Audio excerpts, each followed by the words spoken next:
हरा भरा और सूखी जंगल अब एक अजीब सी बेचैनी से भर गया था। पक्षियों को अभी अंदाजा नहीं था कि उनके घरों की शांति पर कौन सी आफत आने वाली है। अचानक जमीन हिलती है। दूर से एक लंबी पंक्ति में हजारों चींटियां आ रही थी। उनके आगे आगे चल रहे थे रानी चींटी और राजा चिटा। अब ये जंगल हमारा होगा। जितने भी पक्षी हैं, सबको उनके घरों से निकाल दो।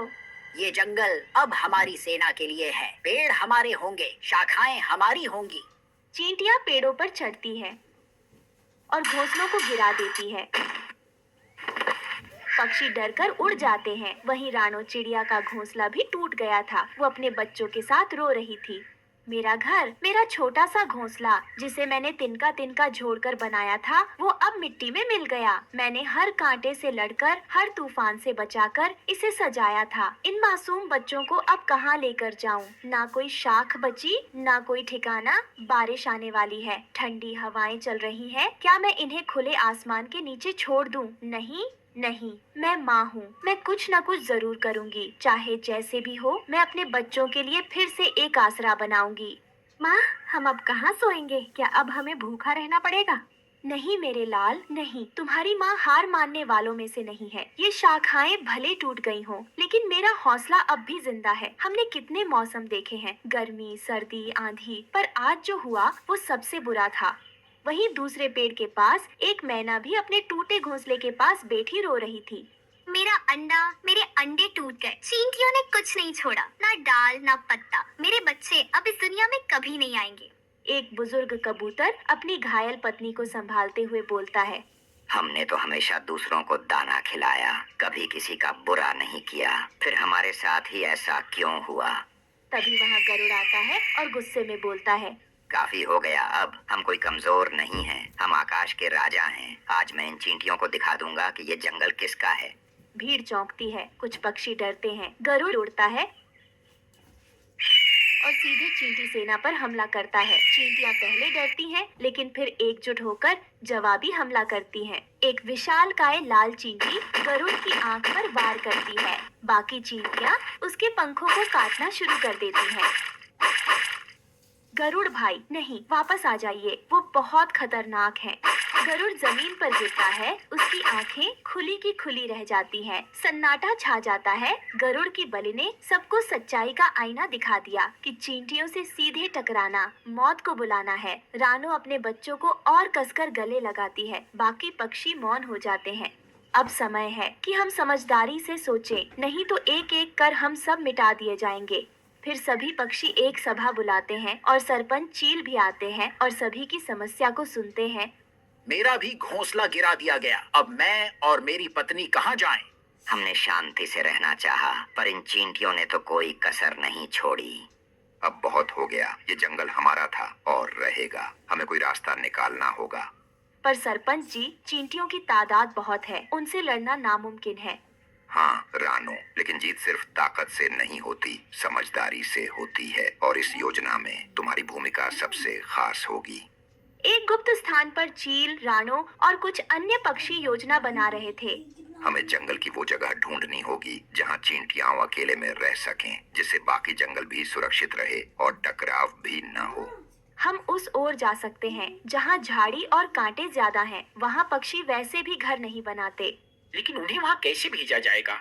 उन्हें दिखाना होगा कि वहाँ रहना उनके लिए कितना बेहतर है। ये आसान नहीं होगा, लेकिन हम कोशिश करेंगे, क्योंकि अब बस यही एक रास्ता है हमारे पास, इस जंगल को उन चींटियों के आतंक से बचाने का। थोड़ी देर बाद झाड़ी वाला कोने पर पक्षी वहाँ पेड़ सजाते हैं, पानी की व्यवस्था करते हैं। रानो चिड़िया और बाकी पक्षियों ने दिन रात मेहनत की। उस वीरान हिस्से को चींटियों के लिए रहने लायक बनाते हैं। अगर ये सफल हो गया तो हमारा जंगल फिर से शांत हो जाएगा। फिर थोड़ी देर बाद उन पक्षियों का सामना चींटी के ढेर से होता है। रानो उन्हें समझाते हुए कहती है, हम आपके लिए जंगल का एक सुंदर कोना बना चुके हैं। वहाँ न कोई टकराव होगा, न कोई परेशानी। क्या आप शांति से वहाँ बसना चाहेंगे? हमें शांति चाहिए और वह जगह भी उपयुक्त लगती है। हम वहाँ चले जाएंगे। लेकिन ध्यान रखना, अब अगर कोई पक्षी हमारी सीमा में आया तो युद्ध निश्चित है। और अगर कोई चींटी पक्षियों के घरों में घुसी तो जवाब भी मिलेगा। हम सब अब एक समझौते के तहत रहेंगे। राजा चिट्टा और रानी चींटी उनका प्रस्ताव स्वीकार कर लेते हैं। फिर थोड़ी देर बाद जंगल में सभी पक्षियों के घर चहचहा रहे थे। बच्चे खुशी से खेल रहे थे। रानो चिड़िया की सूझबूझ और पक्षियों की एकता ने जंगल को तबाही से बचा लिया। चींटियां अपने नए महल में खुशी खुशी रहने लगीं। कभी कभी लड़ाई से बड़ी चीज होती है समझदारी और साथ। हमने हार नहीं मानी, हमने रास्ता ढूंढा। अब पूरा जंगल हरा भरा था। एक ओर चींटियों का सुंदर महल और दूसरी ओर चहचहाते पक्षी के घोंसले जिनमें बच्चे खुशी खुशी रहने लगे। जंगल के चौपाल में जहाँ कुछ पक्षी आराम से बैठे हुए थे, वहाँ का माहौल शांत था। बस चिड़ियों की आवाजें आ रही थी। वहीं मिट्ठू दादाजी पेड़ की चौकी पर बैठे थे। उनके पास जंगल में रहने वाली गरीब रानो चिड़िया आती है। दादाजी, क्या सच है कि हमारे जंगल के पुराने मंदिर में खजाना छुपा है? हाँ बेटी, वह मंदिर राजा भोज के समय का है। वहाँ खजाना तो है, लेकिन जिसने भी उसे लेने की कोशिश की उसका अंत हमेशा बुरा हुआ है। क्या हम उसे खोज सकते हैं? बेटी, उस मंदिर की रखवाली एक अदृश्य शक्ति करती है। जो भी लालच करता है वह कभी वापस नहीं आता। अच्छे लोग भी वहाँ गए, लेकिन ये बात सुनकर रानो चिड़िया अपने घर चली जाती है। रानो चिड़िया का घर मिट्टी का था, जहाँ बिस्तर पर उसकी माँ बीमार लेटी हुई थी। वहीं रानो उदास और चिंतित बैठी हुई मन ही मन सोच रही थी, माँ की तबीयत बिगड़ती जा रही है। अगर मैं मंदिर का खजाना ले आऊं तो माँ का इलाज करवा सकती हूँ, लेकिन क्या वह जगह सच में खतरनाक है? जो भी हो, मुझे यह रिस्क लेना ही होगा। मेरे पास कोई और चारा नहीं है।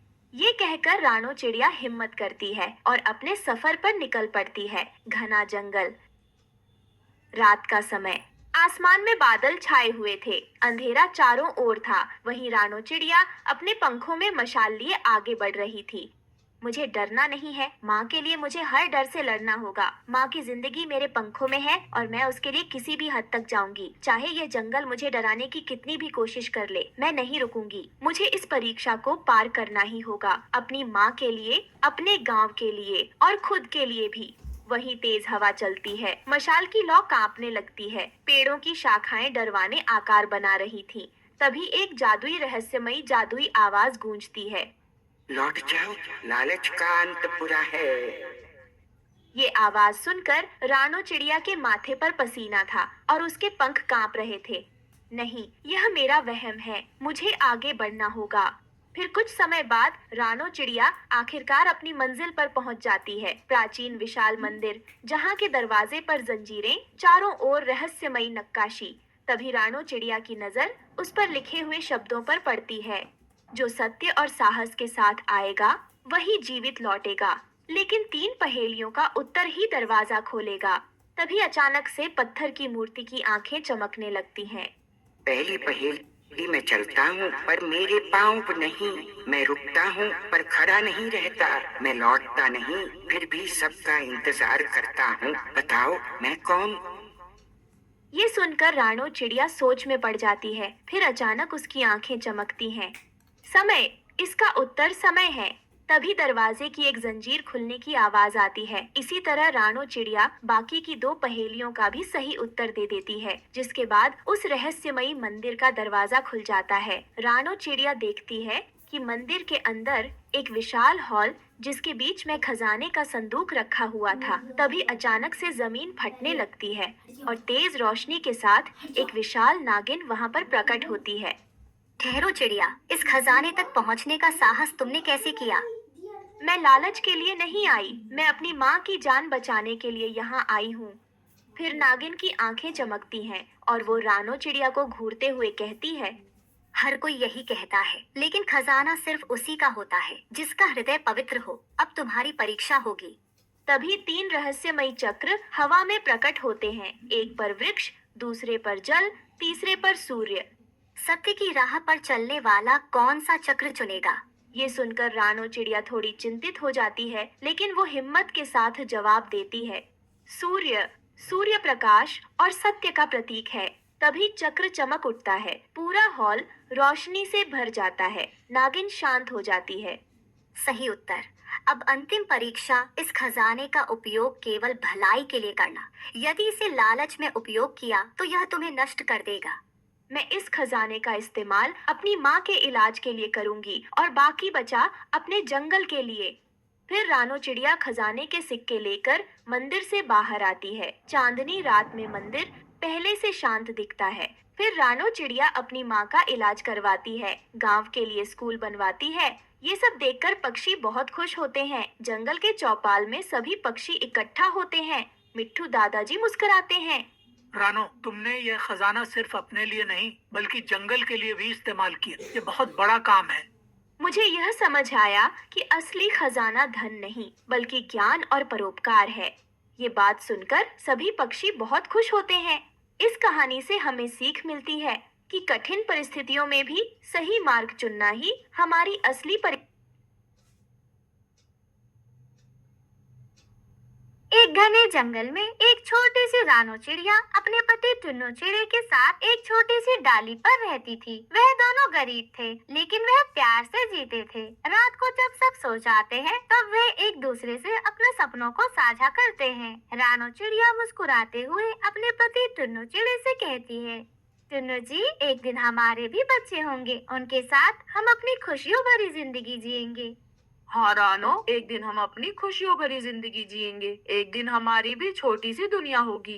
लेकिन किस्मत को तो कुछ और ही मंजूर था। एक दिन जंगल में इतनी जोर से बारिश आती है कि पूरा जंगल बारिश के पानी से भर जाता है। टुन्नू चिड़िया ने रानो चिड़िया को अपनी लकड़ी पर संभालने की कोशिश की, लेकिन तेज हवाओं और तेज पानी के बहाव में वह खुद को संभाल नहीं सका।